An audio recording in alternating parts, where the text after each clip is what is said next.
Olá, muito bom dia, amigos, companheiros de Ideal Espírita, sejam todos bem-vindos a mais um vídeo, mais um bate-papo. Na semana passada falamos sobre a tentação de Jesus e os prodígios por ocasião da morte de Jesus. Falamos que nós, espíritos reencarnantes aqui no planeta Terra, em expiações e provas, estamos sujeitos às tentações, sim. Jesus não. Jesus estava muito acima. Jesus já tinha passado por esse período, já venceu. Não foi um aprendizado para ele vir aqui na Terra. Ele veio aqui na Terra por missão. Ele veio para ensinar. Ele não tinha nada para ser provado, não tinha nada para ser tentado. E os prodígios da ocasião da morte de Jesus é que aconteceram várias coisas que acontecem todos os dias, acontecem normalmente. Só que como aquela data foi especial, tudo que aconteceu naquela data foi atribuído à morte dele. Se fosse uma data normal, ninguém estava prestando atenção. Nós estamos dentro do capítulo 15. Hoje falarei um pouco do item 56 ao item 63. Em João capítulo 20, fala sobre a aparição de Jesus após sua morte. E Jesus aparece para Maria, quando ele pergunta, né? Marias, por que choras? E Maria ainda demora para cair a ficha, ainda para perceber que era Jesus que estava ao lado ali. E Jesus chama a atenção dela, Maria, estou aqui. E aí ela como que entende, volta para ele e fala, Rabone, né? Isto é, meu mestre, meu senhor. Em Lucas capítulo 24 também tem a passagem dos dois amigos que estavam caminhando, de repente Jesus se aproximou deles e eles, sem identificar que era Jesus, Jesus perguntou para eles, do que vocês estão falando? Qual que é a conversa aí que está acontecendo? Mas você não sabe o que está acontecendo? De onde você veio? Porque todo mundo falando a mesma coisa e você não sabe o que está acontecendo, né? Só mais tarde que eles foram ter os olhos abertos, né? Para saber que era Jesus que eles falavam, né? Que Jesus que caminhou com eles. E ainda Tomé. Que quando os discípulos falaram a ele que haviam visto Jesus, Tomé duvidou, né? E se eu não ver, né? Se eu não vir nas mãos as marcas dos cravos que atravessaram, e não puder o dedo ali na ferida, no buraco feito pelos cravos, na minha mão, o rasgão no seu lado, eu não acreditarei. Cristo, então, no momento certo, apareceu a Tomé e falou, aqui, Tomé, põe o teu dedo aqui, olha as minhas mãos, estende também a tua e mete no meu lado, não seja incrédulo, mas fiel. Tomé, então, tomou de credulidade, até então ele viu, né, e respondeu, meu Senhor, meu Deus. Jesus te disse, tu creste, Tomé, porque vistes, mas ditosos são aqueles que creem sem ver. E até hoje, quantos Tomés não existem ainda a duvidar, né? Quantos ainda não buscam as coisas do alto e ainda sem duvidar, não tem aquela fé. E quando aparece novamente, fala da pescaria. Como a pescaria, que naquela noite os discípulos falaram para ele que não tinha sido boa. E Jesus disse, lançai a rede ao lado direito das barcas e achareis, em João 21. Depois disso, ele conduziu a Betânia e, tendo levantado as mãos, os abençoou. E, tendo-os abençoado, se separou deles e foi arrebatado aos céus. Quanto a eles, depois de o terem adorado, voltaram para Jerusalém cheios de alegria. Estavam constantemente no templo, louvando e bendizendo a Deus. Em Lucas, capítulo 24. Ressurreição. Até hoje se fala na ressurreição de Jesus. Ressurreição, o significado dela, na acepção da palavra, é ato ou efeito de ressurgir ou ressuscitar. Retorno da morte à vida. ato ou efeito de ressurgir ou ressuscitar, cabe na palavra, porque Jesus tinha se crucificado e ressurgiu.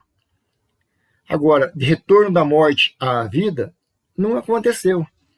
Por quê? Uma que Jesus, sabemos nós, que não morreu. Né? Em nossos vídeos que nós estamos fazendo, sempre estamos pedindo para levar os fatos, os escritos dos discípulos, não de Jesus, ao nosso raciocínio. Que Jesus não voltou à vida. Primeiro porque ele não morreu. Quem morre foi o corpo, né? Na sua acepção da palavra. E se ele tivesse voltado à vida, ele estaria presente conosco. Até hoje, não é? E não teria só meia dúzia visto Jesus. Se ele tivesse voltado ao corpo, todos veriam ele.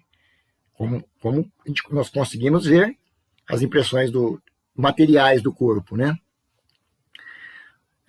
Hoje nós temos mais conhecimento e somos detentores de um conhecimento maior.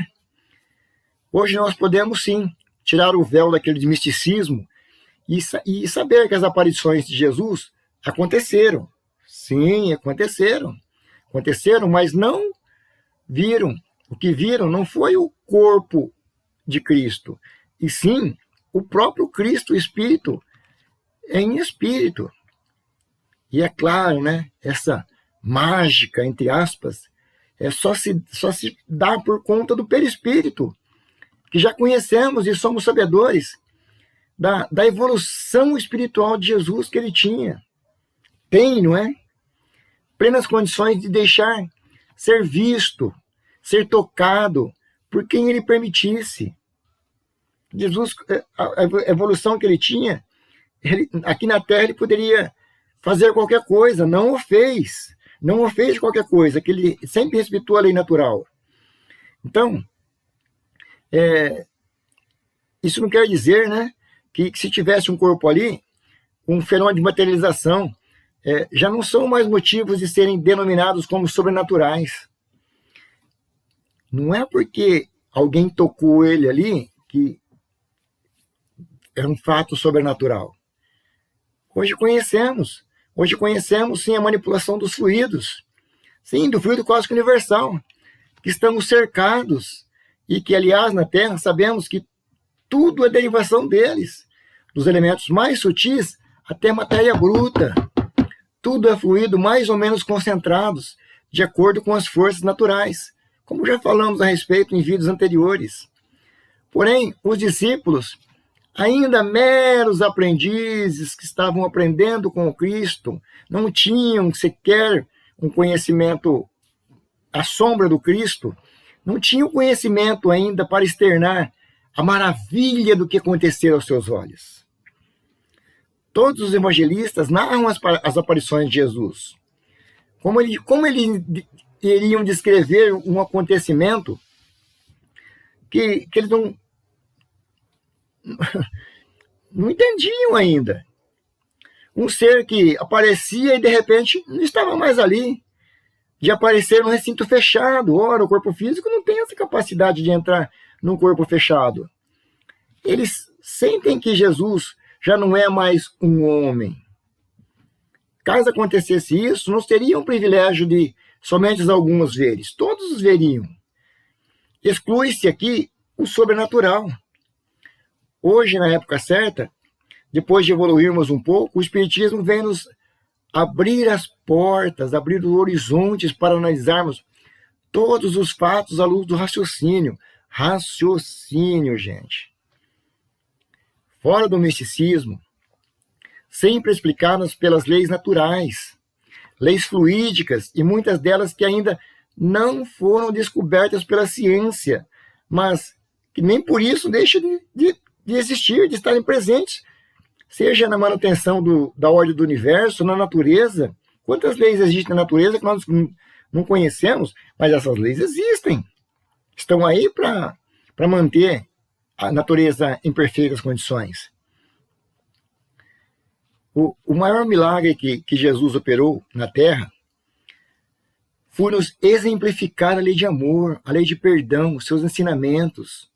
Um rei que veio humilde, pois o seu reino, como ele disse, não é deste mundo. Esperou o momento certo para sair a semear. 3 anos somente.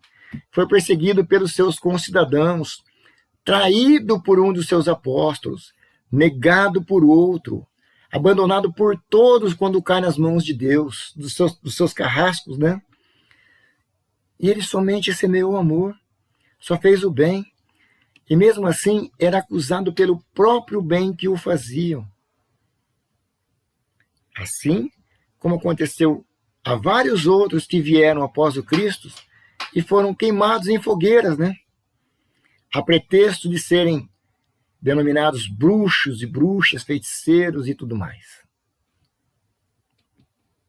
A cruz era o mais alto suplício a um condenado. E Jesus, no entanto, quando estava na cruz, ainda levou o pensamento ao Pai e falou: Pai, perdoa-os, eles não sabem o que fazem. Perdoa-os porque eles não sabem o que falam. Jesus veio, sim, exemplificou, sim, mas não deixou nada escrito. Mas seus exemplos foram tão fortes e a sua palavra tão firme e marcante que matou o paganismo. Suas lições iam sempre contra a conquista de bens de posse transitória. Quando alguém quis falar para ele: Cristo, Jesus, eu estou fazendo tudo certinho, estou seguindo o Senhor, o que mais querem que eu faça? Jesus disse a ele: se queres ser perfeito, vai e vende os teus bens, dá o dinheiro aos pobres e terás um tesouro no céu. Depois vem e segue-me. Está em Mateus, capítulo 19. E o triunfo da doutrina foi, sim, o maior milagre. Esse, sim, é o milagre do Cristo. O cumprimento da sua missão. Se ao invés ele tivesse se prestado ao espetaculoso, né, aos fatos maravilhosos que só impressionam aos olhos, talvez hoje seu nome não seria nem mais lembrado.